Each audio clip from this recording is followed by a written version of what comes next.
Hi friends, నా పేరు చింత వెంకన్నబాబు. నేను ఒక ఆటో డ్రైవర్ని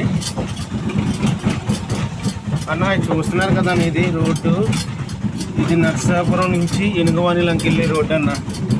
ఎంత దారుణంగా ఉందంటే చాలా దారుణం అన్న. మేము గత 7-8 సంవత్సరాల నుంచి ఇదే విధంగా ఇబ్బంది పడుతూ అలాగే వెళ్తున్నామన్నా.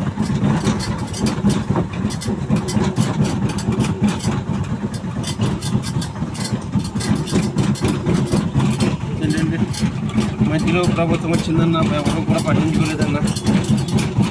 ఈ రూట్లో కనీసం ఒక 10-15 ఆటోలు డ్రైవర్లు అన్న ఈ రోడ్డు మీద ఆధారపడి బతుకుతున్నామన్న. మా కుటుంబాలు చాలా ఇబ్బందులు పడుతున్నాయి.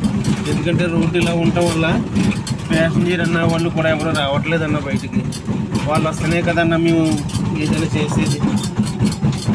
రోజుకు ఒక ట్రిప్ వేయాలని ఒకటి ఇబ్బంది అయిపోతుందన్న. చూడండి అన్న, ఎంత దారుణం అంటే ఎంత దారుణమైన రోడ్డు మన రాష్ట్రంలో ఎక్కడ ఉండదన్న.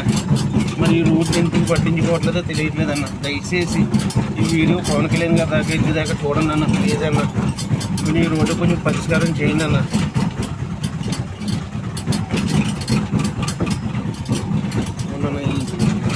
ఇంతలా ఉంది కదన్న, చూడన్న.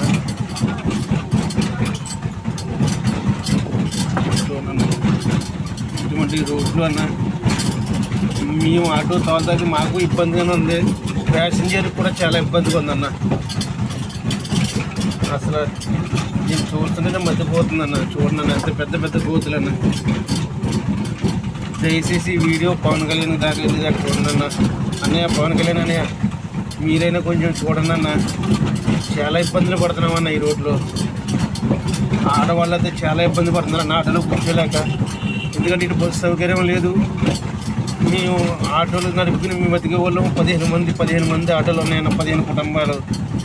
దీని మీద ఈ రోడ్డు మీద ఆధారపడి బతుకుతున్నామన్న మేమందరం కూడా.